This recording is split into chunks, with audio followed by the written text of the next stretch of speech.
प्रणाम, मैं हूं हिमांशु द्विवेदी और स्वागत है आपका हमारी खास क्रिकेट चर्चा में। चर्चा के तहत आज हम उस विषय पर चर्चा इस कार्यक्रम में करेंगे जिस पर पूरे देश में पिछले 2 हफ्ते से जबरदस्त चर्चा है। वह चर्चा है द कश्मीर फाइल्स के संदर्भ में। एक फिल्म जो निर्देशक निर्माता विवेक अग्निहोत्री के द्वारा तैयार की गई। विवेक अग्निहोत्री ने पहले भी फिल्में बनाई हैं। एक द ताशकंद फिल्म फाइल्स करके उन्होंने फिल्म बनाई थी। अभी वह द कश्मीर फाइल्स के संदर्भ में फिल्म लेकर आए। अचानक चर्चा में वो तब आई जब देश के प्रधानमंत्री नरेंद्र मोदी जी ने भी उस फिल्म की सराहना करते हुए आह्वान किया कि यह फिल्म ज़्यादा से ज़्यादा लोगों को देखना चाहिए, सच्चाई को जानना चाहिए। लोग फिल्म देखने के लिए दौड़ पड़े हैं। सिनेमा घर के तमाम शो हाउसफुल जा रहे हैं। सिनेमा घरों में जो भीड़ है वो अपनी तरफ है, लेकिन दूसरी आग सियासत में लगी हुई है। इस फिल्म को अपने अपने चश्मे से बयान करने की कोशिश हो रही है। एक तरफ भारतीय जनता पार्टी और उस पर विश्वास करने वाले लोग हैं जो बोलते हैं कि आखिर 30 साल बाद कश्मीरी पंडितों के दर्द को वाकई देश के सम्मुख ईमानदारी से प्रस्तुत किया गया है। देश को सच जानना चाहिए और वो सच जानने का मौका इस फिल्म के माध्यम से मिला है। और साथ ही इसके लिए जिम्मेदार कौन है? तय बात है, इसके लिए कांग्रेस जिम्मेदार है। उस समय के वहाँ की क्षेत्रीय पार्टियाँ जिम्मेदार है, जिसके अंतर्गत नेशनल कॉन्फ्रेंस है, PDP है और वहाँ के तमाम नेता हैं। दूसरी तरफ कांग्रेस समेत तमाम अन्य राजनीतिक दल हैं जो कश्मीरी पंडितों की पीड़ा के आखिर इन कश्मीरी पंडितों का पुनर्वास कैसे संभव हो सकेगा? क्या केवल इतने मात्र से हम संतोष कर लेंगे? देखिए इनके साथ कितनी जाति हुई। इनकी जाति पर ही हर कोई सवाल करेगा तो इनको बसाने के संदर्भ में पहल कौन करेगा? 8 साल से जिस पार्टी की सरकार है, क्या उस सरकार ने ऐसे ठोस कदम उठा दिए हैं कि जो तकरीबन 50,000 कश्मीरी पंडितों के परिवार निर्वासित जीवन पिछले 30 साल से जी रहे हैं, उन्हें अपनी मातृभूमि की ओर लौटने के लिए कदम बढ़ाने के अवसर मिल गए? जानने में दिलचस्पी है कि जो बड़े पैमाने पर हिंसा हुई, उस हिंसा के दोषियों को सजा दिलाने के संदर्भ में कोई प्रगति इन 8 साल में हो पाई? या 32 साल में किसी एक राजनीतिक दल के द्वारा यह दावा करने की स्थिति है कि हम इन पीड़ितों को न्याय दिलाने के लिए ये ठोस कदम उठा पाए? इसी पर हम बात करेंगे। फिल्म का बनना ना बनना ज्यादा महत्वपूर्ण है या उससे भी कहीं ज्यादा महत्वपूर्ण राजनीतिक दलों के द्वारा अपनी जिम्मेदारी का निभाया जाना है, जिसके लिए वो इन पदों पर आते हैं। तमाम खास मेहमान इस चर्चा का हिस्सा बनने के लिए हमारे साथ मौजूद हैं। वास्तविक प्रश्नों पर बात करेंगे, लेकिन इस सिलसिले को शुरू करें उससे पहले समय है आज के विचार सूत्र का। हमारा आज का विचार सूत्र सादत हसन मंटो का दिया हुआ है। कई दशक पहले उन्होंने जो लिखा था वो आज भी कितना बड़ा यथार्थ है। उन्होंने कहा था कि पहले मजहब सीनों में होता था, आजकल टोपियों में होता है। सियासत भी अब टोपियों में चली आई है। जिंदाबाद टोपियां। सादत हसन मंटो के द्वारा जो लिखा गया था यह सियासी चरित्र को उजागर करता हुआ नंगा सत्य है, जिसके अंतर्गत कुल मिलाकर जो राजनेता जिस प्रदेश में पहुंच जाता है वहां की टोपी पहनकर ये जताने की कोशिश करता है कि देखो मैं आपसे कितना मिला हुआ। लेकिन क्या वास्तव में मन के स्तर पर हम उतने ही मिले हुए हैं? इस पर हम विचार करें और इस रोशनी में अपनी चर्चा को आगे बढ़ाते हैं, जिसका हिस्सा बनने के लिए हमारे साथ में 3 खास मेहमान जुड़ चुके हैं। हमारे साथ भारतीय राष्ट्रीय कांग्रेस के राष्ट्रीय प्रवक्ता गुरदीप सप्पल जी जुड़ चुके हैं। हमारे साथ में डॉक्टर ताहिर चौधरी जी भी जुड़ चुके हैं, जो प्रवक्ता है भारतीय जनता पार्टी की जम्मू कश्मीर इकाई के। हमारे साथ अब्दुल रऊफ भट्ट जी हैं, जो नेता हैं PDP के। और इन सब के बीच में अपनी निष्पक्ष राय देने के लिए उस दौर को बड़ी नजदीकी से देखने वाले वरिष्ठ पत्रकार रमेश भान जी हैं। रमेश भान जी ने अपनी पढ़ाई भी कश्मीर यूनिवर्सिटी से की और UNI के ब्यूरो चीफ के तौर पर वह जम्मू कश्मीर में 90 के दशक में तैनात थे। उन्होंने सब कुछ बड़ा यथार्थपरक देखा है। उनकी मौजूदगी इस कार्यक्रम को कुछ सार्थक मुकाम देगी ऐसी हम उम्मीद करते हैं। और चर्चा की शुरुआत गुरदीप सप्पल जी से करते हैं। गुरदीप सप्पल जी, पूरे इस चर्चा के दौर में कोई भी शख्स जिम्मेदारी लेने के लिए तैयार नहीं है। कोई भी शख्स ये मानने के लिए तैयार नहीं है कि हां उस दौर में मैंने अपनी जिम्मेदारी का निर्वहन नहीं किया। सब दूसरों को जिम्मेदार ठहराना चाहते हैं। और वर्तमान में जो प्रश्न है कश्मीरी पंडितों के पुनर्वास का, उस पर कोई बात भी नहीं करना चाहता है। इस पर आपकी टिप्पणी चाहता हूं, पर इस टिप्पणी को सुनूं उससे पहले 2 नेताओं की टिप्पणी इस कार्यक्रम में साझा करना चाहता हूं, आपसे भी और दर्शकों से। एक बार सुनिए।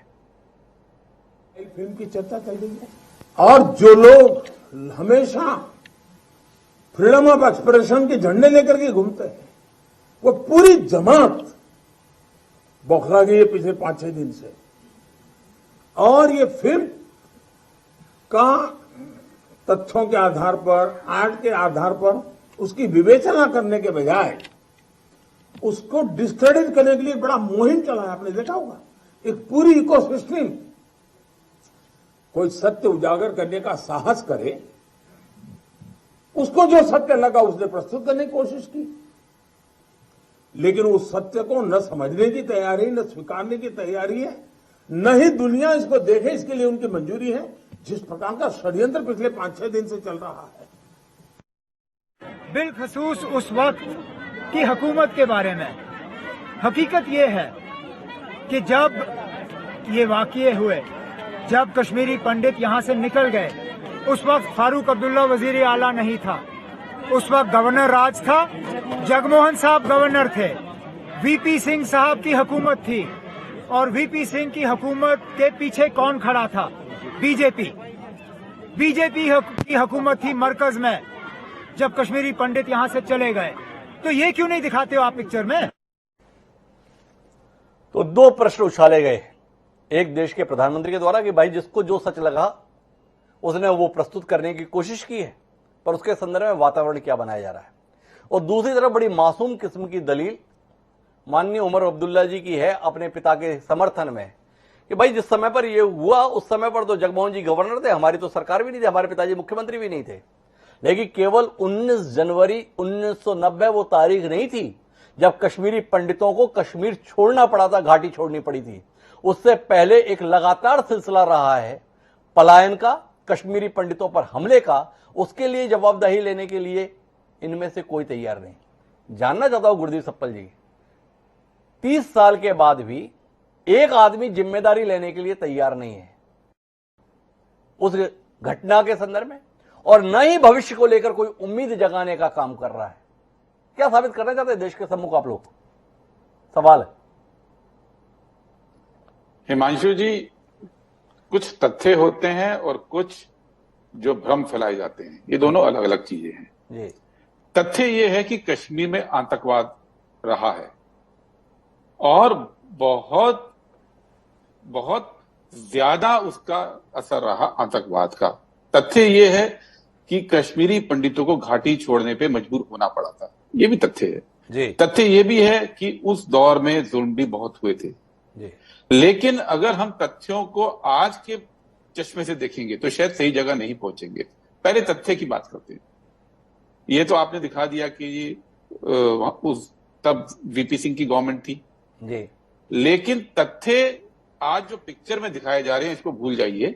जो लोकसभा की डिबेट में रिकॉर्ड है जी। जो कि कश्मीरी पंडितों के पलायन के बाद जब लोकसभा बैठी थी तो दूसरे दिन उस पर डिबेट हुई थी और राजीव गांधी ने बोलते हुए जो बोला था वहां से हम शुरू करना चाहते हैं। और उन्होंने बात स्पष्ट की थी हिमांशु जी कि जो सरकार है वो आतंकवाद पे सॉफ्ट जा रही है, सॉफ्ट जाएंगे तो आप किसी को भी भरोसा नहीं दे पाएंगे। और सॉफ्ट कैसे गई थी? पहली घटना जो घटी थी कश्मीर में पंडितों के हत्या की, वो जस्टिस नीलकंठ गंजू की हुई थी। नीलकंठ गंजू ने मकबूल भट्ट की फांसी का ऑर्डर दिया था। मकबूल भट्ट को 84 में फांसी हुई थी और उसमें एवज में उनकी हत्या की गई थी। और ये हुई थी 8 नवंबर 1989 को। 8 नवंबर तब लोकसभा के चुनाव चल रहे थे देश में। उसके 2 हफ्ते बाद ही वीपी सिंह प्रधानमंत्री के लिए जीत गए थे, जनता दल जीत गया था। और नई सरकार बनते ही उस समय के गृह मंत्री थे जिनकी बेटी को किडनैप कर लिया गया था, जिसकी बेटी को छुड़ाने के लिए 5 जेकेएलएफ के आतंकवादी छोड़े गए थे। और जिसके बाद जो सिलसिला शुरू हुआ वो 1 महीने में इतना पहुंच गया। 1 महीने में पहली घटना घटी है नवंबर में जी, दिसंबर में अपहरण होता है और जनवरी में पलायन हो जाता है। ये कोई बहुत लंबा पीरियड इसके पीछे नहीं था, आतंकवाद था। लेकिन कश्मीरी पंडित और यही बात राजीव गांधी ने वीपी सिंह के संसद के अंदर बयान को कोट करते हुए कहा था। और मैं आपको बयान बता सकता हूं जिसमें वीपी सिंह कहते हैं कि कुछ समय पहले तक मैं कश्मीर घाटी में एज अ लीडर अपोजिशन का, जो कि पीएम बनने के लिए चुनौती दे रहे थे, बिना किसी सिक्योरिटी के घूम रहा था। ये भी तो सच है इस देश का।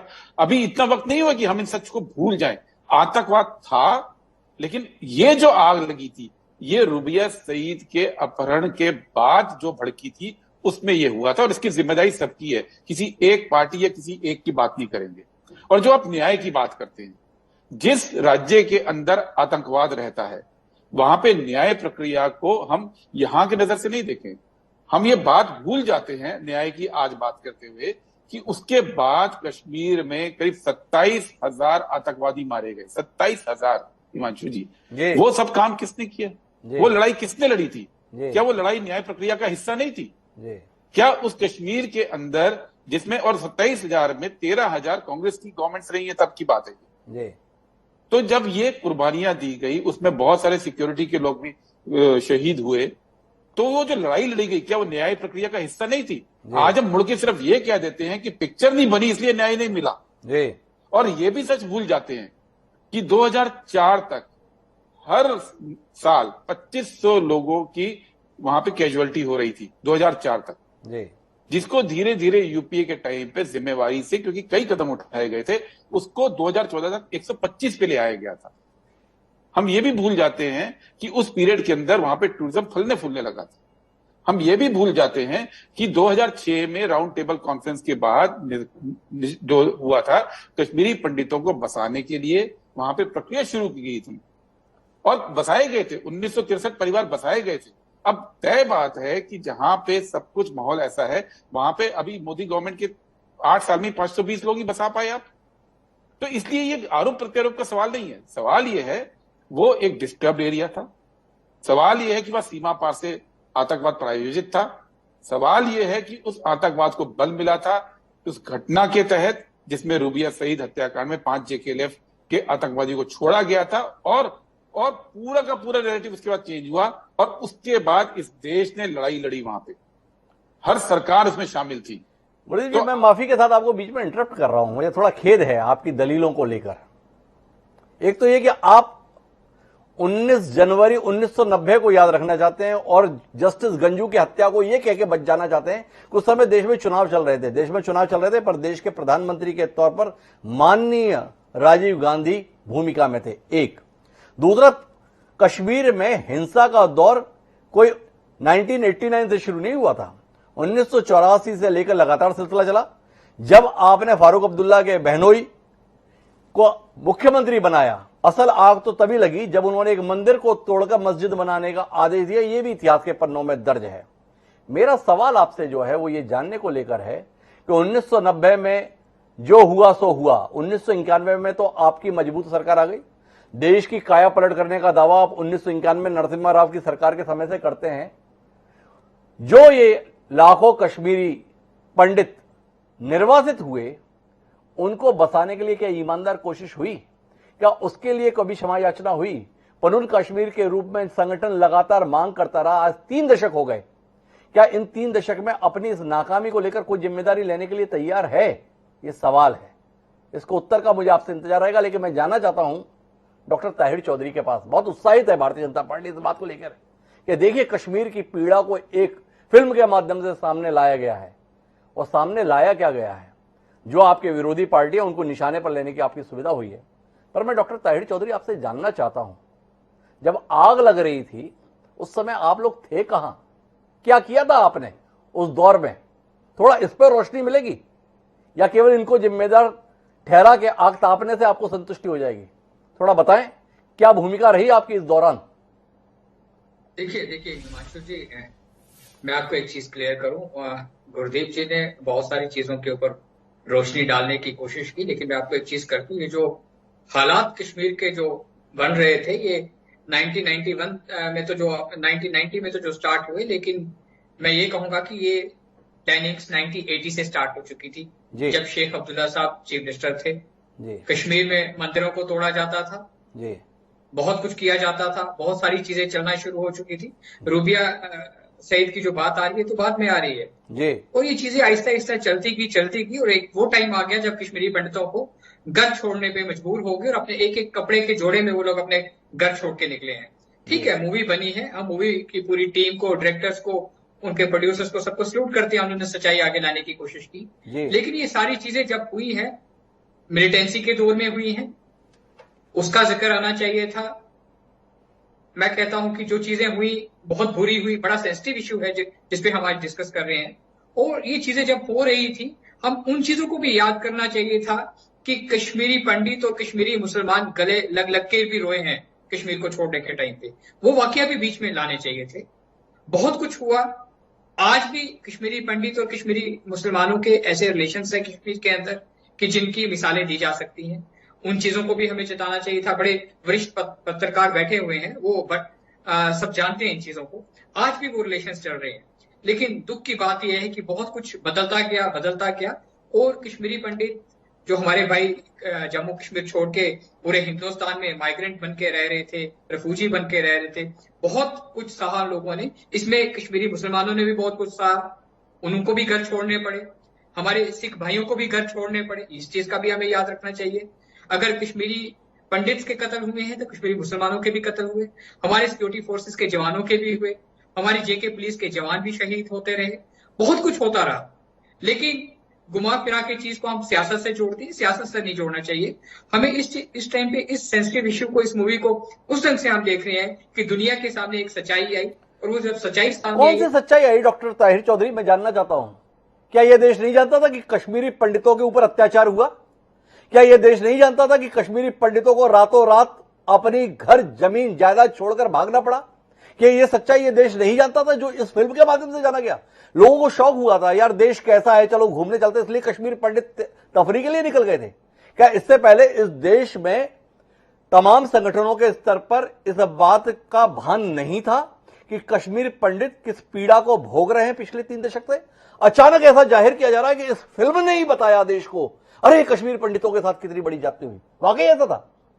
नहीं हिमांशु जी, ऐसा नहीं है। बहुत सारी चीजें थी जो देश की जनता नहीं जानती थी, इस मूवी के माध्यम से जाने की। जैसे आप बताएं मुझे कि कौन सी ऐसी जानकारी है जो देश को नहीं पता थी, अब पता चली, अरे क्या कमाल है। थोड़ा आप ही बताएं डॉक्टर ताहिर चौधरी जी, मैं जानना चाहता हूं इस फिल्म से ऐसी कौन सी जानकारी निकल कर आई जो देश पहले नहीं जानता था।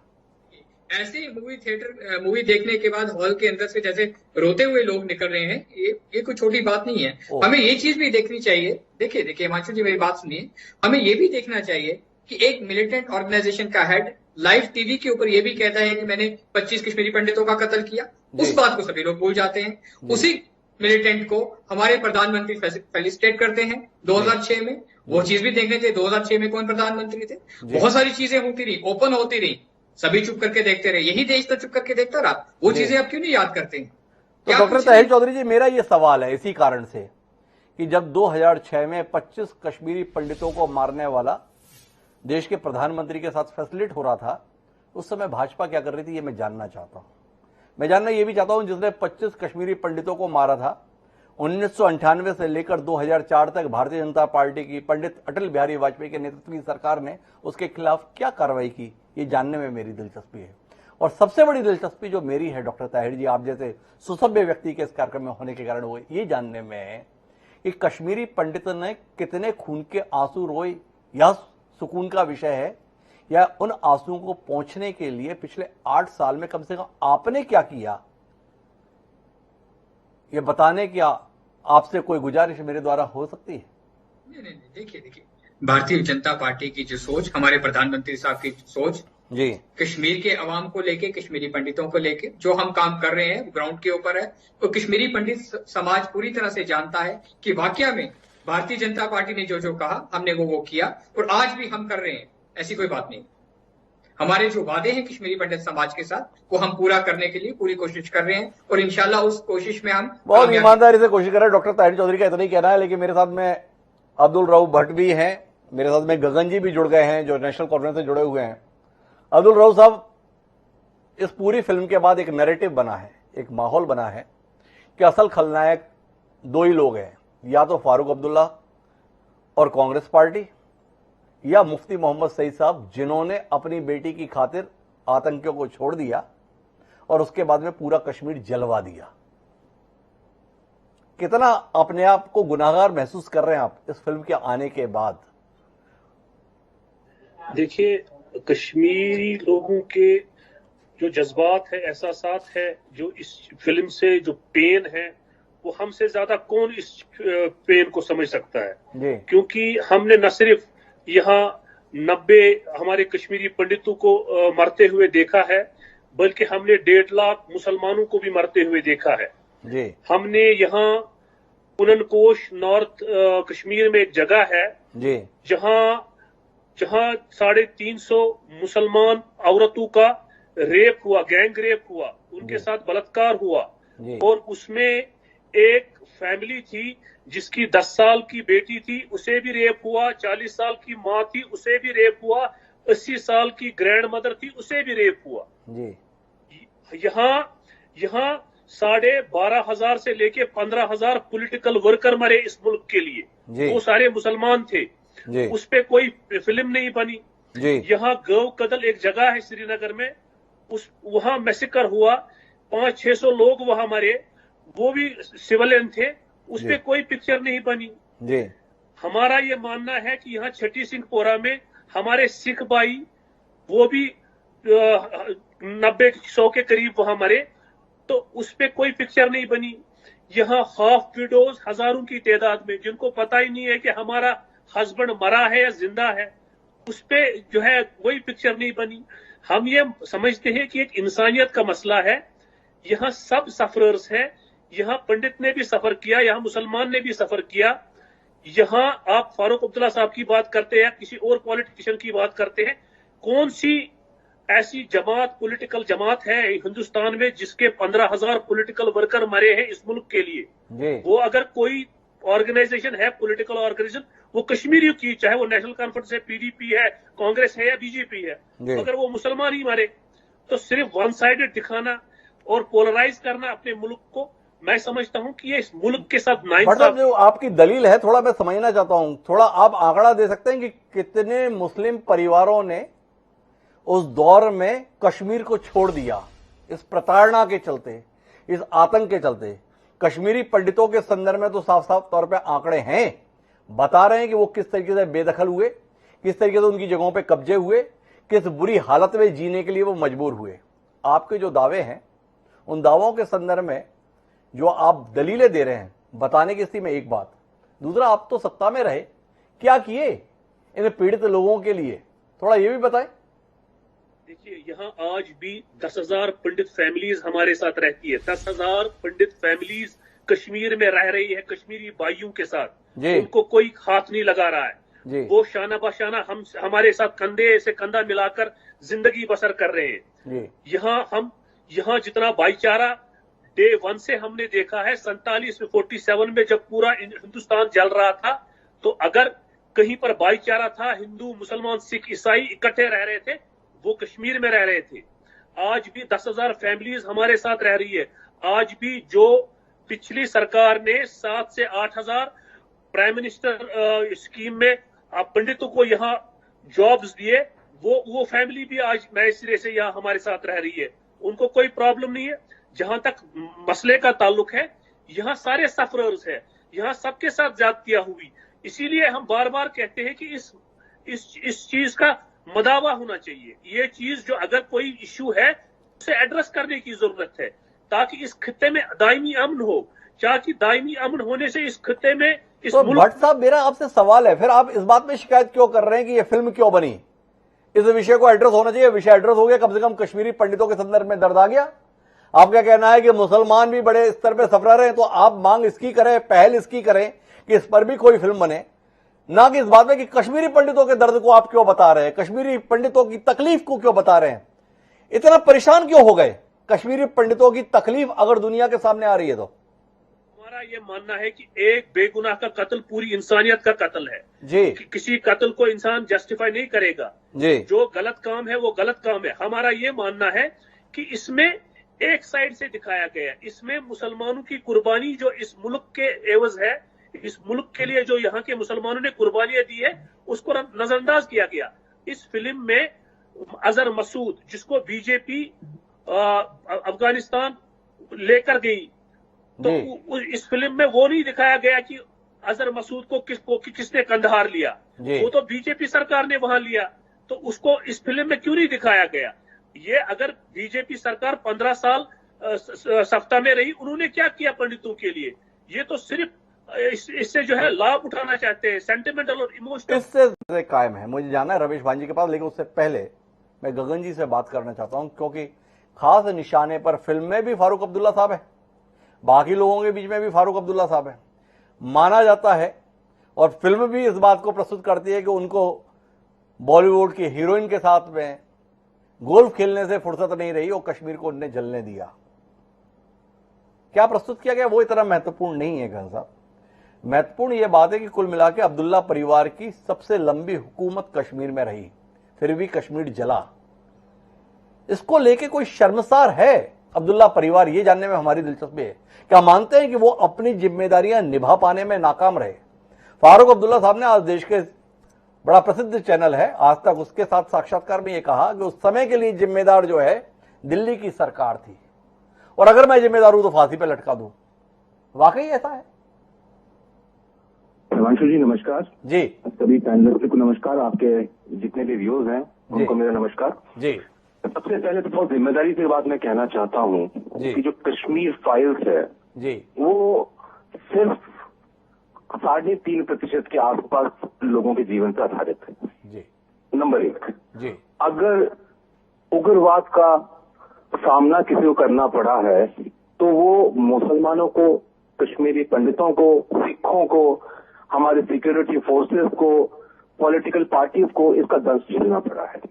आज हम अगर बात करते हैं कोई चीज गलत हुई, इसको अब मैं एक प्लेटफॉर्म पे बात नहीं करूंगा, मैं बात करूंगा इसको कि अगर कहीं इनजस्टिस हुआ जी, उस इनजस्टिस को करने की जिम्मेवारी या होने की जिम्मेदारी, या जब इनजस्टिस हो रहा था तो क्यों कोई स्टेप नहीं लिया गया? जो भी इसके जिम्मेवार हैं उसको तय करने के लिए मैं, आप या भारत में कहीं भी कोई व्यक्ति बैठा हुआ वो नहीं कर सकता। इसके लिए संविधान में एक प्रक्रिया तय है जी। किसी भी सुप्रीम कोर्ट के न्यायाधीश को इस इंक्वायरी कमीशन का चेयरमैन बनाया जाए, पूरी इंक्वायरी हो, उसकी रिपोर्ट, अगर जम्मू कश्मीर में 1 साल के अंदर डिलिमिटेशन कमीशन आके आपको बता सकती है कि कैसे चुनाव कराना है, कितनी विधानसभाएं बननी है, तो मुझे लगता है कि ये जो इशू है ये सबके लिए महत्वपूर्ण है। अगर कश्मीर फाइल्स की अगर मैं बात करूंगा तो उससे मैं बिल्कुल साफ तौर पे कहना चाहता हूं कि जब कश्मीर फाइल शुरू होती है तो उसमें लिखा गया है ये सत्य घटनाओं पर आधारित है, सत्य नहीं है। और फिल्म जो है वो एंटरटेनमेंट पर्पज के लिए बनाई जाती है। और नंबर 2, अगर हम कश्मीरी पंडित भाइयों के लिए या जो भी उग्रवाद तदर्श झेल कर आए हैं उन परिवारों के लिए कुछ करना चाहते हैं तो सच्चाई में हम कैसे कर सकते हैं, और राजनीतिक महत्वाकांक्षाओं या पार्टियों से ऊपर उठकर एक कॉमन प्लेटफॉर्म पर एक भारतीय होते हुए हम सब कर सकते हैं। इस बीच हमें ये भी ध्यान रखना है कि ये सब पाकिस्तान नहीं चाहता है जी। हर गंदा व्यक्ति हर कौम में होता है। और बात कश्मीरी पंडित की आएगी, कश्मीरी पंडितों की जब आएगी ना, तो मैं बात एक बहुत जिम्मेवारी से आपको बोलना चाहता हूँ, पूछना भी चाहता हूँ आपके माध्यम से माननीय प्रधानमंत्री जी से। एक कश्मीरी पंडित गुजरात में भी है, IPS संजीव भट्ट, उसको इंसाफ कब मिलेगा जी? आपके गुजरात का कश्मीरी पंडित है जो जेल में आपने डाला हुआ है क्योंकि उसने सुप्रीम कोर्ट में एक एफिडेविट दिया कि मैंने प्रधानमंत्री मोदी जी के खिलाफ कुछ बोला है। अब इस बात की भी चर्चा होनी चाहिए। कश्मीरी पंडितों की इंसाफ की बात आती है, संजीव भट्ट भी एक कश्मीरी पंडित है जी, उसके लिए भी मैं इंसाफ की मांग करता हूँ। और मैं भाजपा, ये जो 30 साल थे जब, और मैं आपको बात साफ तौर पे कहना चाहता हूँ कि जो ये एक्सोडस हुआ है, जो विस्थापन हुआ है, ये एक दिन में नहीं हुआ है। It is a gradual process, it was a gradual push, it was a collective failure of central government of all the political parties. आप कह रहे हैं फारूक साहब उस टाइम ये कर रहे थे, तो उसमें अनुपम खेर क्या कर रहे थे जी? अनुपम खेर कॉमेडी कर रहे थे, अनुपम खेर जब कयामत से कयामत जैसी फिल्में बना रहे थे, उन्होंने अपने समाज के लिए क्या जिम्मेवारी निभाई है? बड़ा महत्वपूर्ण सवाल है आपका गगन जी कि उस समय अनुपम खेर क्या कर रहे थे, जो एक फिल्मकार हैं, लेकिन जो एक मुख्यमंत्री था उसके संदर्भ में सवाल उतना ही महत्वपूर्ण है जितना अनुपम खेर क्या कर रहे थे, जितना आपने बताया। खारिज कर रहे हैं अब्दुल रऊफ जी भी, कुछ हद तक डॉक्टर ताहिर चौधरी भी ये बताने की कोशिश कर रहे हैं कि कश्मीर पंडित ही केवल पीड़ित नहीं थे, मुसलमान भी बहुत परेशान हुए, सिख भी बहुत परेशान हुए, सबने यातना को भोगा है। मेरी जानकारी के लिए थोड़ा इजाफा करेंगे गगन जी, मैं जानना चाहता हूं कश्मीर में आतंकी दौर में कितने मुसलमानों को जबरदस्ती हिंदू बना दिया गया, ये आंकड़ा थोड़ा आप साझा कर पाएंगे? क्योंकि देश की शिकायत है कि कश्मीर के संदर्भ में आतंकियों ने चुन चुनकर हिंदुओं को निशाना बनाया, सिखों को निशाना बनाया, उनको घाटी छोड़ने के लिए मजबूर किया, इस्लाम कबूल करने के लिए मजबूर किया, और यहां तक कहा गया कि आदमी जो है वो छोड़कर चले जाए और अपनी बेटियों और बहुओं को यहां छोड़कर जाए हमारे लिए। की बात मैं कहना चाहता हूं, मैंने आपसे बात पहले भी कही, कोई कौम गंदी नहीं होती, कौम के अंदर कुछ चंद लोग गंदे होते हैं। आप सुनिएगा बड़े ध्यान से बात ये वाली। कल आपने देखा यूपी में क्या हुआ, कुछ हिंदुत्ववादी ताकतों ने क्या किया, गुंडों ने क्या किया, एक किसी विशेष समुदाय के लोगों को मारा, पीटा और उनके ऊपर गौ हत्या का इल्जाम लगाया। लेकिन इंक्वायरी में एसपी ने जिम्मेदारी से कहा कि ऐसा कुछ वहां नहीं था और उन संबंधित व्यक्तियों पे हमने एफआईआर लिया, संज्ञान लिया, उन पर कार्रवाई हो रही है। तो मैं यही कहना चाहूंगा, अगर कोई व्यक्ति गंदा है तो उसके लिए पूरी कौम जिम्मेदार नहीं है। और जितने भी तथ्य हैं उनको सामने लाने के लिए इंक्वायरी कमीशन, और सबसे बड़ी बात, प्रधानमंत्री इस फिल्म का प्रमोशन तो कर रहे हैं। क्या government of India, home ministry एक अपने ऑर्डर में कह सकती है कि we testify the facts of Kashmir Files, जो इसमें हुआ कर सकते हैं? क्या होम मिनिस्ट्री का कोई ऑर्डर आ सकता है? और दूसरा, मैं आपके माध्यम से भारतीय जनता पार्टी से पूछना चाहूंगा कि इन 30 सालों में 15 साल सत्तासीन वो भी रहे, जम्मू कश्मीर में सत्ता में रहे, केंद्र में सत्ता में रहे। और मैं आपको रुकिया सईद की किडनैपिंग से एक बात साफ करना चाहता हूं कि फारूक साहब बहुत खिलाफ थे कि अगर हमने ये दुर्गंध अपराधी छोड़े, ये उग्रवादी छोड़े, तो ये दहशतगर्द बहुत यहाँ पर तांडव मचाएंगे आके। लेकिन उनकी बात को दरकिनार किया गया, बिल्कुल दरकिनार किया गया उस दौर में। लेकिन फारूक अब्दुल्ला साहब की पार्टी उस दौर में शामिल थी जब कंधार विमान अपहरण के संदर्भ में आतंकियों को छोड़ा गया, सनद रहे। विपक्ष में रहते हुए सरकार को सलाह देना अलग बात, और खुद सरकार में रहते हुए करना अलग बात। जो फारूक अब्दुल्ला इंटरव्यू में चीख कर बता रहे कि मैंने तो मना किया था रूबिया सईद के संदर्भ में कि ये छोड़ने की जरूरत नहीं है, वही अब्दुल्ला साहब जब अटल बिहारी वाजपेयी की सरकार के दौरान साथ में थे तो उस फैसले में शामिल थे जिसके तहत कंधार में विमान यात्रियों की रिहाई के लिए तमाम आतंकियों को ले जाकर छोड़ा गया था। लेकिन मैं अब इस मामले में एक निष्पक्ष राय के लिए रमेश भान साहब के पास आना चाहता हूं। थोड़ा विलंब से आपके पास आ रहा हूं भान साहब, माफी चाहूंगा, लेकिन आपसे जानना चाहूंगा ईमानदारी से, क्या आप मानते हैं कि उस दौर में जितनी ईमानदारी के साथ राजनीतिक दलों को व्यवहार करना चाहिए था, राजनेताओं को व्यवहार करना चाहिए था, उन्होंने उतनी ईमानदारी के साथ प्रयास किया, व्यवहार किया, कश्मीरी पंडितों को न्याय दिलाने की, सुरक्षा दिलाने की हर राजनीतिक दल ने बड़ी ईमानदारी से कोशिश की। हमें रऊ भट्ट साहब भी बता रहे हैं, देखिए कश्मीर पंडितों के साथ हम कितना हिल मिलकर रहते हैं। ताहिर चौधरी साहब भी बताने की कोशिश कर रहे हैं कि देखिए हम लोग कितनी कोशिश करते थे। गगन जी की बात को तो आपने सुना, आपने तो प्रत्यक्षदर्शी रहे हैं। इन सब की मौन सहमति थी पलायन के संदर्भ में, या वाकई ये रोकने की ईमानदार कोशिश कर रहे थे? ये सभी, मैं सबकी बात सुन रहा था, ये तो एक पॉलिटिकल लीडर्स का व्यू पॉइंट है। लेकिन जो एक्चुअल सिचुएशन है वहां पे, आई डोंट नो, मुझे नहीं मालूम ये सब क्यों उस पे पर्दा डाल रहे हैं, वो तो खैर इनकी पॉलिटिकल कंपल्शंस होंगी। देखिए ये जो 1990 में हुआ, दिस वाज नॉट स्पॉन्टेनियस, ये स्पॉन्टेनियस नहीं था, it was culmination of a process. जैसे उन्होंने कहा अभी 1984 में, मैं तो कह रहा हूं ठीक है 1984 में थियोरेटिकल शुरू हुआ, 1986 में जब अनंतनाग में टेम्पल्स जलाए गए, वो उस समय एक संयोग नहीं था, वो एक प्रयोग था। तो प्रयोग में उन्होंने क्या किया कि देखें इसका रिएक्शन क्या होता है। उसके बाद ये सभी जानते होंगे, वरिष्ठ पॉलिटिकल लीडर्स हैं, सभी जानते होंगे, उसके बाद 2-3 साल तक कश्मीर यूनिवर्सिटीज से, कॉलेजेस से 2-3 महीने तक स्टूडेंट्स गायब रहते थे। सबको पता था, एवरीबॉडी न्यू इट। लेकिन कहां गए वो? अच्छा 3 महीने के बाद वापस आते थे। भाई 3 महीने कहां रहे? उनके फैमिलीज को पता होता था 3 महीने, अब आपको पता है वो पोरस बॉर्डर है वहां पे, 3 महीने के लिए, 4 महीने के लिए पार जाते थे ट्रेनिंग के लिए और वापस आते थे ट्रेनिंग के क्लाशनिकोव लेके। कश्मीर में क्लाशनिकोव का कल्चर कभी नहीं था, वहां पे हमने स्टैबिंग कभी नहीं सुनी थी। लेकिन एकदम से ज्यादा वहां पे झगड़े होते थे तो कांगड़ी चलती थी, वो सब पूरे शहर में फैल जाता था, यार कांगड़ी मार दी किसी ने। ऐसी सिचुएशन में AK-47 घुसना, ये क्या कहता है? कहां से आ गया ये AK-47? और वो उसका कल्मिनेशन था 1990 एक रात में नहीं हुआ, it was an organised thing, बहुत ही ऑर्गेनाइज था ये। अब देखिए मैं एक सीधी सी बात बता देता हूं आपको। देखिए जब ये सब कितने लोग ट्रेनिंग करके आए, कहां से चले गए, कैसे, वो कुछ पता नहीं। और ऐसा नहीं है कि गवर्नमेंट को पता नहीं था। जो भी गवर्नमेंट थी उसमें, मैं किसी गवर्नमेंट का नाम नहीं लूंगा, जो भी गवर्नमेंट थी सबको पता था भाई ये कहां से जा रहे हैं। जब हमको एज जर्नलिस्ट पता था, गवर्नमेंट को नहीं पता था। क्यों? क्योंकि दे टर्न्ड अदर वे, उन्होंने उस तरफ देखना ही नहीं चाहा। नंबर 2, अच्छा दूसरी बात देखिए, इसके मैं J&K में पोस्टेड था फ्रॉम 95 टू 97 और मुझे सब कुछ पता है इनका कैसे टेररिज्म कैसे फैला। हमें डायरेक्शंस दी जाती थी कि भैया टेररिस्ट मत लिखो, मिलिटेंट लिखो। अब खैर ये तो डिफरेंट ये डायरेक्शंस टेररिस्ट यासीन मलिक तो नहीं दे सकता था, उसको डिफरेंस नहीं पता था। ये डायरेक्शंस कहां से आती थी? देखिए ये छोटी छोटी बात है, लेकिन डायरेक्शंस कहां से आती थी? अच्छा देन पाकिस्तान का बहुत बड़ा रोल है।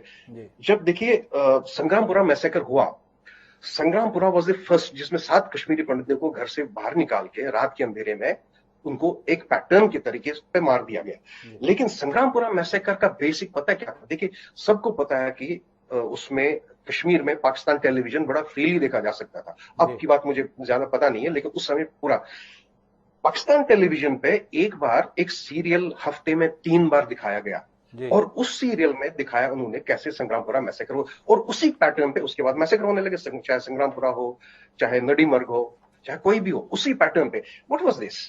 बेनजीर भुट्टो के लेक्चर्स, व्हाट वाज दिस? मैं ये कहना चाहता हूं कि तार कहां जुड़े हुए थे। उसके बाद एक और चीज, ये आप मैं देखिए इनकी पॉलिटिकल लेवल पे मैं नहीं आना चाहता कि ये इनका पॉलिटिकल कंपल्शंस है, क्या कहते हैं ये। देखिए मैं अफगानिस्तान में तालिबान के साथ रहा हूं 2 महीने। मुझे पता है कि तार वहां से आते थे। वहां पे जब हम कश्मीर में थे तो कहते थे कि यार अफगानी आए हैं, यार पार से अफगानी आए थे। ऑब्वियसली गवर्नमेंट डिनाई करती रही, फारूक अब्दुल्ला डिनाई करता रहा अफगानी, और हमको पता था मस्तगुल कौन था जिसने चार शरीफ जला दिया, वो कौन था? अफगानी आए थे। अच्छा मैं जब अफगानिस्तान में था, आई डेस्परेटली लुकिंग फॉर समबडी जो कश्मीर गया हो और कश्मीर से वापस आया हो। मेरे को एक मिला काबुल एयरपोर्ट पे, मैंने उससे पूछा भाई क्या, तो कहने लगा मैं जी कुपवारा गया था। अभी कुपवारा किस लिए गया था? कुपवारा नौकरी ढूंढने गया था। अरे कुपवारा नौकरी ढूंढने गया था क्या? मैंने कहा, फिर मैंने उससे बात की तो वापस क्यों आ गया? वहां नौकरी नहीं मिली, 3-4 महीने था कुपवारा में, कुपवारा से वापस आ गया काबुल। इस्लामाबाद से वो पाकिस्तान से कहां से जाते हैं, ये एक पहलू है। वहां पे मैं एक तालिबानी से बात हुई थी मेरी, तालिबानी से मैंने पूछा यहां से अफगानिस्तान से कहां जाओगे? कहता कश्मीर जाएंगे। ये देखिए तार कहां जुड़े हैं। और गवर्नमेंट, सभी गवर्नमेंट, मैं किसी गवर्नमेंट का मैं किसी गवर्नमेंट का नाम नहीं लूंगा, सभी गवर्नमेंट इन्वॉल्व थे, सबको पता था ट्रेनिंग हो रही है। रमेश साहब मैं बीच में आपसे एक सवाल करना चाहता हूं। आप बार बार बता रहे हैं, अपने अनुभव के आधार पर बता रहे हैं, प्रत्यक्षदर्शी रहे हैं कि सबको पता था, पर फिर भी किसी ने कुछ किया नहीं। आप तो पत्रकार रहे हैं, किसी सरकार विशेष पर सवाल नहीं है। आपके जहन में यह सवाल नहीं आता कि अगर कोई जना कुछ किया क्यों नहीं? किस बात का डर था जिसके कारण से नहीं किया? कश्मीर में terrorism anywhere is an industry. Kashmir में भी टेररिज्म इंडस्ट्री बन चुकी थी, सबको फायदा था जी, सब पॉलिटिकल पार्टीज को फायदा, क्योंकि अकाउंटेबिलिटी थी नहीं, करप्शन हो गया, अकाउंटेबिलिटी थी नहीं, बिजली फीस लोग भरते नहीं थे, बिजली फीस का पता ही नहीं, पानी का कुछ भरता नहीं था, कुछ नहीं था, पैसा खूब आता था। ये जाता कहां था ये पैसा? देखिए ये सीधी सी बात है, अकाउंटेबिलिटी बिल्कुल नहीं थी, इनको सबको पता है, दे ऑल नो इट। मैं एक बात समझना चाहता हूं रमेश भांजी, जो शायद आप रोशन कर रहे, कश्मीरी पंडिती ही निशाने पर क्यों रहे? और भी तमाम लोग रहते थे, पर खास तौर पर कश्मीरी पंडितों के लिए ही फरमान था कि आपको छोड़ना है। भाई हिंदू तो और भी धर्मों के लोग हैं, हिंदू में और भी जातियों के लोग हैं, खास तौर पर कश्मीरी पंडितों को निशाना बनाया। ये जहन आपके जहन में रहता होगा ये सवाल कि उन्हीं को क्यों चुना गया? इसका कोई उत्तर है आपके पास? इसलिए मारा गया क्योंकि कश्मीरी पंडितों की वजह से एक भारत का झंडा था वहां पे, भारत जिसको कहते हैं। अच्छा जब उनको बाहर से डायरेक्शंस मिल रही थी, भैया वो स्लोगन एक था वहां पे, बाकी स्लोगन्स भी आपको सबको पता है। एक और स्लोगन था वहां पे, अगली जुम्मा को क्या होगा, निजाम मुस्तफा होगा। पाकिस्तानी करेंसी चल रही थी वहां पे, पाकिस्तान स्टैंडर्ड टाइम चल रहा था वहां पे, मतलब उनको सबको पता था कि भाई अगली जुम्मा को पाकिस्तान होगा वहां पे। उसके लिए सबसे पहला क्या चीज है, कश्मीरी पंडित जो हिंदुस्तान का, इंडिया का बैनर रखे हुए वहां पे, सबको एक रात, अदरवाइज इज इट पॉसिबल एक रात में? ये ऑर्गेनाइज है सारा, आप देख लीजिए ना, 19 जनवरी 1990 को एक रात में सारा कुछ हो गया, लाखों लोग सड़कों पे आ गए। ये स्पॉन्टेनियस होता है क्या? सब कुछ पूरी तरीके से सुनियोजित था। गुरदीप सप्पल जी बीच में हस्तक्षेप भी करना चाह रहे थे, वो अपने हस्तक्षेप तो कहेंगे ही, पर आपसे जानना चाहता हूं गुरदीप सप्पल साहब, कहीं आत्मग्लानि नहीं है वाकई आपको कि आपने इस मुल्क के साथ किया क्या? पहला सवाल तो ये कांग्रेस पार्टी के नाते, क्या वाकई आप मानते हैं निजी तौर पर कि जो कुछ भी हुआ वो हमारी सरकार नहीं रही इसलिए हो गया, या आप मानते हैं कि एक लगातार प्रक्रिया जो रही अनंतनाग पे हमले से लेकर पूरे सिलसिले तक, फारूक अब्दुल्ला और राजीव गांधी के दोस्ती ने कहीं ना कहीं कश्मीर के संदर्भ में वो कदम केंद्रीय स्तर पर नहीं उठाने दिए जो समय रहते उठाने चाहिए थे? पहला सवाल। और दूसरा आपसे जानना चाहता हूं बतौर विपक्ष के नेता, क्या पिछले 20 साल में इस देश ने ईमानदारी से कश्मीरी पंडितों को उनका खोया हुआ सम्मान, खोया हुआ सामान लौटाने की ईमानदार कोशिश की है, या कुल मिलाकर राजनीतिक तौर पर एक माहौल बनाने की कोशिश इस देश में रही है? हिमांशु जी, मैं बहुत देर से सब कुछ सुन रहा था जी, और मैं व्यक्तिगत रूप से अपने अनुभव को नहीं लाता डिबेट में, लेकिन आज लाऊंगा जी, क्योंकि मेरी जड़ें भी कश्मीर से जुड़ी हैं जी, और बहुत रिश्तेदारी है जी। मतलब किस्मत है कि जिस दिन वहां पे पलायन हुआ था उस दिन मैं वहीं था और मैं बस के बोनेट पे बैठ के आया था। मुझे मालूम है कि किस तरह से प्रशासन ने वो बसें उपलब्ध कराई थी और बोनेट पे बैठ के मैं जम्मू आया था। और उसके बाद अपना जब करियर शुरू किया था तो 3 साल मैंने दिल्ली में, पीरागढ़ी में और शास्त्री नगर में कश्मीर के जो रिलीफ कैंप थे उनमें साक्षरता का काम किया था। उसने बहुत काम किया है लोगों के बीच में। और ये भी एक संयोग की बात है कि जब मनमोहन सिंह जी प्रधानमंत्री बने थे और मैं सरकार के साथ जुड़ा था अफसर के तौर पे, तो राउंड टेबल कॉन्फ्रेंसेस के साथ में जुड़ा हुआ था जिसके तहत कश्मीरी पंडितों को वापस वहां पे सपोर्ट करने की, उनको बसाने के लिए, उनके बच्चों को दिल्ली यूनिवर्सिटी में 5% आरक्षण देने की बात रही हो, चाहे उनका रिलीफ पैकेज को बढ़ाने की बात रही हो, उन सब निर्णयों के साथ में जुड़ा हुआ था।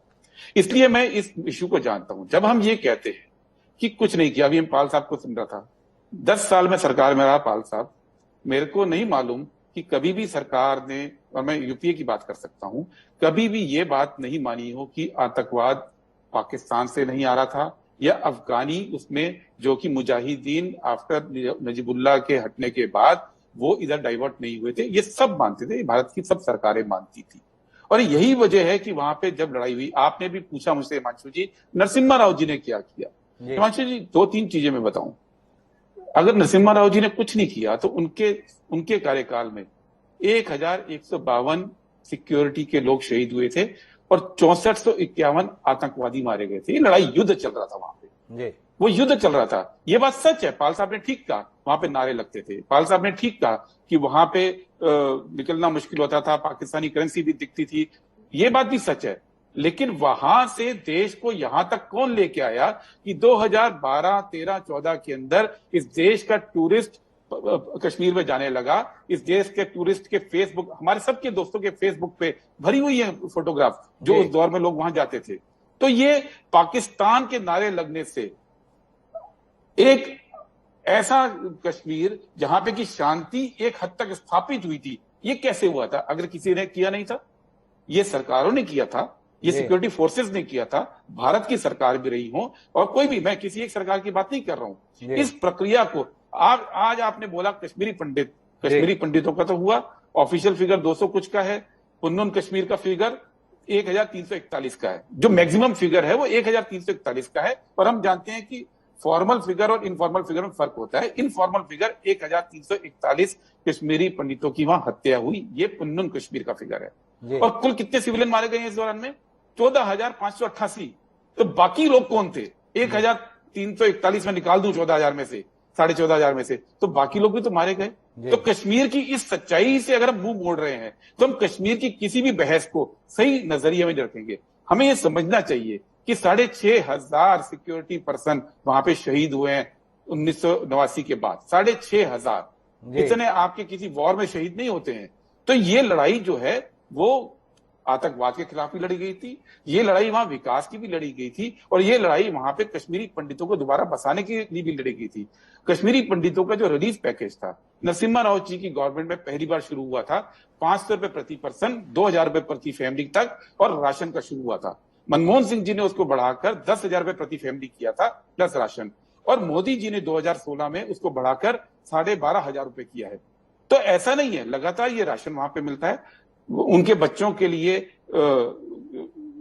रिजर्वेशन है दिल्ली यूनिवर्सिटी के अंदर और कुछ और यूनिवर्सिटीज के अंदर। और यही नहीं, 10 साल जब यूपीए सरकार थी तो वहां पे टाउनशिप बनाई गई उनको वापस ले जाने के लिए, उनके लिए नौकरियां निकाली गई 6000, जिसमें 3000 लोगों ने ज्वाइन भी किया है। और अभी मोदी जी के टाइम पे भी 3000 निकाली गई थी, 520 लोगों ने ज्वाइन किया है। लेकिन समस्या क्या है, ये एहसान नहीं हो रहा है कश्मीरी पंडितों पे, उनकी जमीन थी। लेकिन जब 30 साल में लोग बाहर आ जाते हैं, वो स्थापित हो गए, क्योंकि मेरे अपने रिश्तेदार हैं। सपल साहब, मेरा एक सीधा ईमानदारी से सवाल है, सारी कोशिशें आप सबकी मिलने के बाद भी क्या गुरदीप सप्पल वाकई ईमानदारी से इस कार्यक्रम में कहने के लिए तैयार हैं कि कश्मीर के हालात इतने बेहतर कर दिए 30 साल में कि अब कश्मीरी पंडित आराम से जाके घाटी में रहें, कोई उन्हें हाथ लगाने वाला नहीं, उनके जान माल को कोई खतरा नहीं है?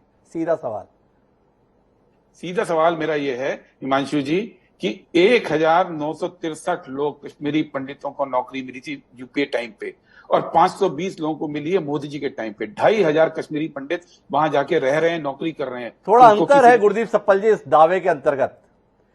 ये नौकरी मिली जम्मू कश्मीर के अंतर्गत, आप नौकरी ज्वाइन कर रहे हैं, जम्मू के अंतर्गत रह ले रहे हैं।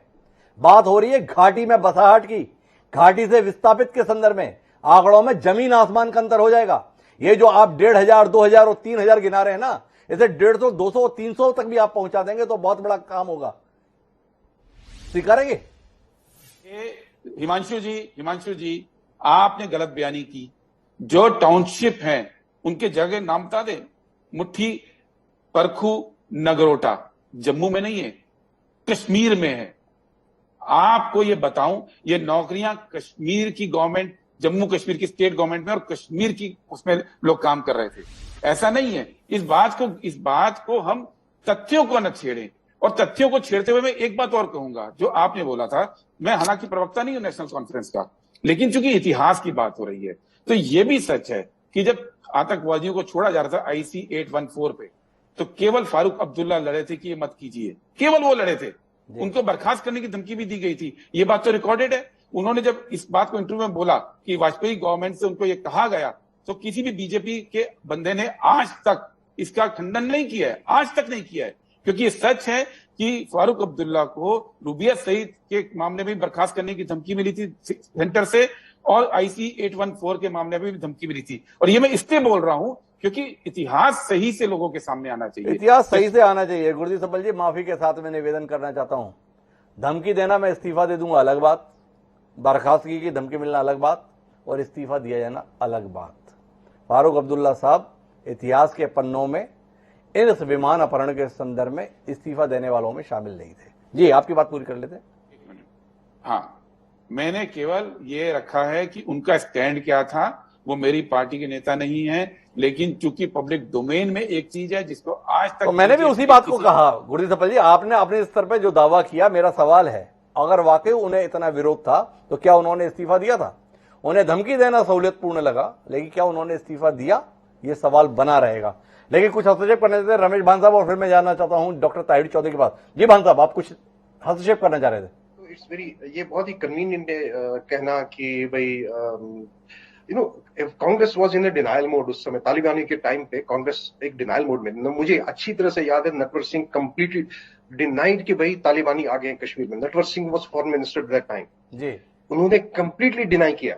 और जब मुझे मालूम था कि भाई तालिबान, ये तो खैर कांग्रेस का रवैया, डिनाइल मोड में थे सब। दूसरी बात उन्होंने कहा कि आई डोंट वांट टू, मैं फैक्ट्स एंड फिगर्स में देखिए, human life is a human life. तो भाई 1000 मर गए, 600 मर गए, 500 मर गए, मैं उसमें जाना नहीं चाहता। मैं कॉन्टेक्स्ट में जाना चाहता हूं।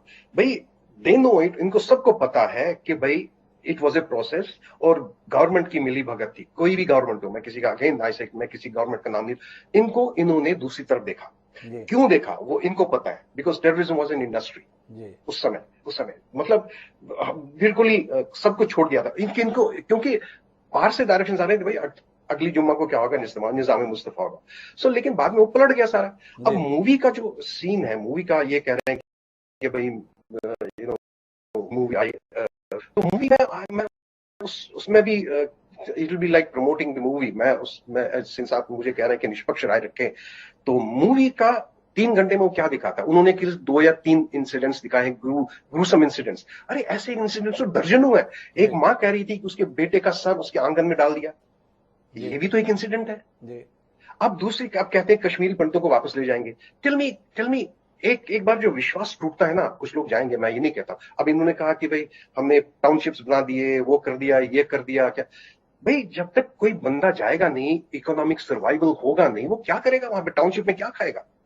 टाउनशिप में क्या खाएगा? आज की भी स्थिति है, स्वयं सीआरपीएफ के जो हेड है उन्होंने ये माना है कि आज भी सीआरपीएफ के कई कैंप कश्मीरी पंडितों के घरों में चल रहे हैं। मतलब हालात कितने भयावह हैं इसका अंदाजा इस बात से लगाया जा सकता है। हम बात कर रहे हैं कि देखिए हमने उनके लिए घर बना दिए। अरे आपसे घर मांग कौन रहा है? उनके जो अपने घर हैं वो दिलाने के संदर्भ में आपके हाथ पैर क्यों कांप रहे हैं, इस पर सवाल है। मैं वापस डॉक्टर ताहिर चौधरी के पास में अपने सवाल को लेकर जानना चाहता हूं। इस मूवी के माध्यम से, इस फिल्म के माध्यम से सबको कटघरे में खड़ा कर दिया गया, पर डॉक्टर ताहिर चौधरी मुझे आपसे भी उत्तर नहीं मिला कि जब कश्मीरी पंडितों पर यह अत्याचार हो रहा था, जिसके अंदर मुझे अब्दुल रऊफ भट्ट साहब बता रहे हैं कि केवल कश्मीरी पंडितों पर नहीं, मुसलमानों ने भी बड़ा दर्द भोगा है। आपसे जानना केवल इतना चाहता हूं कि उस दौर में भारतीय जनता पार्टी ने क्या भूमिका निभाई, जानने में दिलचस्पी है हमारी। सच सामने आना चाहिए, बड़े आग्रही हैं आप, थोड़ा सच बताइए ना, आपने क्या किया उस दौर में? देखिए हिमांशु जी, भारतीय जनता पार्टी ने हमेशा देश के लिए जम्मू कश्मीर टॉप प्रायोरिटी पे हमारा लिए रहा, और कश्मीरी पंडितों के लिए अगर भारतीय जनता पार्टी ने काम नहीं किया तो मैं कहूंगा किसी भी पॉलिटिकल पार्टी ने काम नहीं किया। भारतीय जनता पार्टी ने हमेशा कश्मीरी पंडितों के लिए हम लोग आगे रहे हैं। कांग्रेस के लोग ये चीज नहीं मानेंगे, दूसरे नहीं मानेंगे। आज भी मैं दावे के साथ, जो हमारे वरिष्ठ पत्रकार बैठे हुए हैं भान साहब, वो इस चीज को मानेंगे। कश्मीर के अंदर जो मंदिर शहीद कर दिए गए थे उस जमाने में, उनको बिल्ड करने में अगर काम किया तो भारतीय जनता पार्टी ने किया। हमने शिवरात्रि के दिन वहां पूजा का अगर कार्यक्रम शुरू किए तो भारतीय जनता पार्टी ने शुरू किए। आज के दिन में कश्मीर के अंदर सभी मंदिरों को दोबारा बना दिया गया है भारतीय जनता पार्टी के टेंडर के अंदर। कश्मीरी पंडितों के लिए क्या कुछ नहीं किया जा रहा। अगर आप दिल्ली की बात करते हो, दिल्ली में घर जा जाके हमने कश्मीरी लोगों के जो पंडित भाई हैं हमारे, उनके परिवारों के डोमिसाइल हमने बनाए हैं कैंप लगा लगा के। बान साहब सब जानते हैं, नहीं बोलेंगे अलग बात है, लेकिन उनको इस चीज का एहसास है। हमने नोएडा में जाके कैंप, मैं खुद जाता रहा हूं, मयूर विहार में हमने कैंप लगाए, द्वारका में लगाए। हमने ये नहीं किया कि वो जम्मू आके अपने प्रोसेस करें, हमने सब कुछ किया उन लोगों के लिए, और हम कर रहे हैं। जो प्रधानमंत्री साहब बड़ा ईमानदार किस्म का सवाल है डॉक्टर ताहिर चौधरी साहब, और आपके साथ अनुभव ये रहा है कि आप कम से कम ईमानदार बात कर लेते, आज पता नहीं क्या हो गया आपको। मेरा आपसे सवाल यह है कि जब कश्मीरी पंडित राज्य छोड़कर भागने के लिए मजबूर थे, उस समय भारतीय जनता पार्टी जो देश का एक मुख्य राजनीतिक दल था, उसने किस भूमिका का निर्वहन किया? आइए, आपने कैंप बना दिए, कैंप में कार्ड बना दिए, बड़ा एहसान कर दिया, आभारी है पूरा कश्मीरी समाज। पर मेरा जो सवाल है ना वो अनुत्तरित है। कांग्रेस से तो कभी कुछ हुआ ही नहीं। नेशनल कॉन्फ्रेंस ने आतंकियों को मदद की, पीडीपी तो आतंकियों के साथ ही रहती, आपके सारे आरोपों के साथ में हूं। पर इतना जानना चाहता हूं कि आप इस फिल्म के माध्यम से देश को सच बताने की जो दलील दे रहे हैं, उस दलील में अपनी भूमिका के संदर्भ में तो सच बताइए। वीपी सिंह की सरकार थी उस समय देश में, जब कश्मीर पंडित इतने बड़े स्तर पर पलायन करने के लिए मजबूर हुए। भारतीय जनता पार्टी का उस सरकार को समर्थन था। क्या किया था आपने उस दौर में, थोड़ा वो तो बताइए ना। कि देखिए उस समय पे हमारे नेताओं ने, माननीय अटल बिहारी वाजपेयी ने, माननीय लाल कृष्ण आडवाणी जी ने और तमाम लोगों ने क्या सशक्त भूमिका निभाई थी, पता तो चले। देखिए हिमांशु जी, अगर कश्मीर के लिए संघर्ष किया है देश में, भारतीय जनता पार्टी ने किया है, इस चीज को आपको मानना पड़ेगा। जो वो एक बुरा दौर आया, ये बहुत सेंसिटिव इशू है। देखिए, कोई अपना घर छोड़ के जाने के लिए मजबूर तभी होता है जब उसे मालूम होता है कि एक तरफ मेरी मौत खड़ी है और एक तरफ मुझे घर छोड़ना है अपने बाल बच्चे के लिए। लोग अपने सब कुछ छोड़ के वहां से आए थे, और जम्मू में जो कैंप्स लगाए थे, गगन भगत जी भी इस चीज के गवाह होंगे, क्योंकि इनको भी वो अगर दौर याद होगा। जम्मू में जितने भी कैंप्स उस टाइम पे लगाए गए थे, भारतीय जनता पार्टी की तरफ से लगाए गए थे। जम्मू में उनको बसाना, उनको रखना, कैंप्स में रखना, उनके लिए खाने के अरेंज करने, राशन का अरेंज करना, क्या क्या कुछ नहीं किया जाता था। तो अब मैं ताहिर चौधरी जी उस 30 साल को छोड़ता हूं, आखिरी दौर की बातचीत के लिए आता हूं। इस फिल्म ने कश्मीरी पंडितों के दर्द को एक बार फिर लोगों के बीच चर्चा में ला दिया। क्या चर्चा में लाना ही आपके लिए मिशन है, या उन कश्मीरी पंडितों को दर्द से उबारना आपके लिए मिशन है?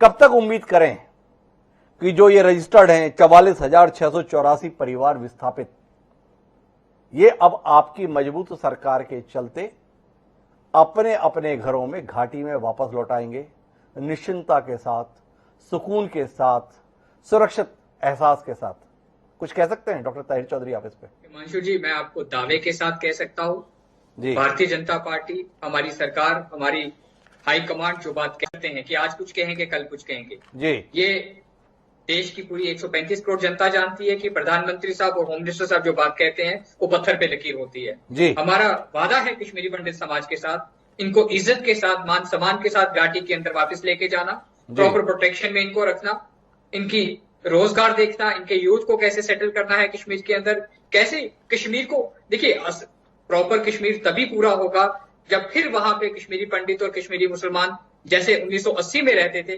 वो हम माहौल वापस लाना चाहते हैं। वैसा माहौल वापस ले पाएंगे। डॉक्टर ताहिर चौधरी साहब दावा कर रहे हैं, अपने नेताओं के बूते पे दावा कर रहे हैं, ये माननीय नरेंद्र मोदी हैं और अमित शाह हैं, इसलिए भरोसा रखिए, जो कहते हैं वो कर गुजरते हैं।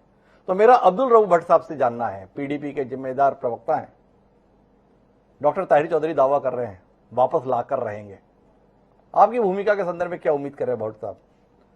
हम कदम बनेंगे भाजपा की इन कोशिशों में, भाजपा सरकार के इन प्रयासों में, भाजपा सरकार के इन दावों में कि हाँ ये कश्मीर पंडित जो घर से विस्थापित हुए वापस आएंगे? आता हूं गुरदीप जी आखिरी दौर की बातचीत के लिए आपके पास ही जी। भट्ट साहब, इनके कोलफेर में तजाद है जी। अगर हम 90s की बात करते हैं तो 90s में एडमिनिस्ट्रेशन का कोई नाम नहीं है, तब अगर किसी ने पंडित भाइयों की मदद की थी 95% मदद अगर वो सेफ यहां से गए, उसका सबसे बड़ा अगर किसी पे क्रेडिट जाता है वो यहाँ के मुसलमानों को जाता है, क्योंकि एडमिनिस्ट्रेशन का नाम नहीं था, सारे मुसलमानों ने मिल बांट के अपने पंडित भाइयों की मदद की है। ये हिस्ट्री है, आप माने या ना माने। दूसरी बात, जहां तक हम बीजेपी की बात करते हैं, हमने माजी में देखा वाजपेयी जी ने, अडवाणी जी ने हिजबुल मुजाहिदीन से बात की, हमने माजी में देखा इन्होंने हुर्रियत कॉन्फ्रेंस से बात की,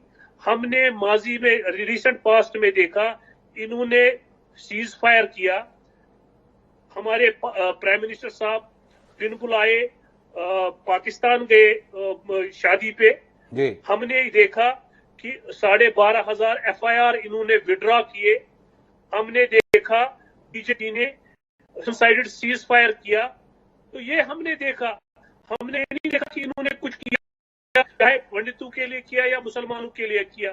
यहाँ अपनी जो हमारी अपनी जॉब्स है वो ये जो है बाहर के लोगों को दे रहे हैं, यहाँ अपने लोग जो है इनसे बहुत खफा है, चाहे आप जम्मू की बात करें या कश्मीर की बात करें, यहाँ एडमिनिस्ट्रेशन अगर चल रही है, यहाँ पॉलिटिकल प्रोसेस का नामो निशान नहीं है, यहाँ जनाजा निकला है जमहूरियत का, यहाँ सब कुछ जो है जोर जबरदस्ती की बुनियाद पे ये कर रहे हैं।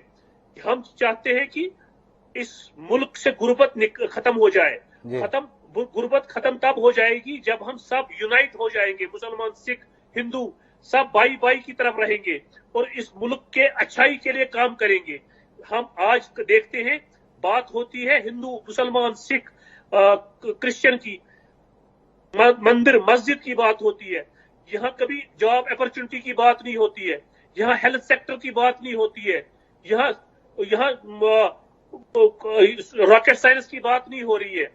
तो हम कहाँ की तरफ जा रहे हैं, हमारी दिशा कहाँ है, हम कहाँ की तरफ जा रहे हैं? ये तो भट्ट साहब आपका कहना अपनी जगह रहा, पर आपने इसका उत्तर दिया नहीं। कश्मीरी पंडितों की अपने घर वापसी में आप मददगार बनेंगे या नहीं बनेंगे? क्या भाजपा जो दावा कर रही है हम वापस लाकर रहेंगे, क्या भाजपा की इस कोशिश में आप सकारात्मक भूमिका निभाएंगे या विरोध में खड़े रहेंगे? हम बिल्कुल दिल की अमीर गहराइयों से वेलकम करते हैं जी। हमारे भाई हम मुकम्मल नहीं है, कश्मीर मुकम्मल नहीं है पंडितों के बगैर। बहुत बड़ी बात कह रहे हैं, उनका कहना है कि हम तहे दिल से स्वागत करते हैं, कश्मीर पूरा ही नहीं होता है जब तक पंडित वापस नहीं आते हैं।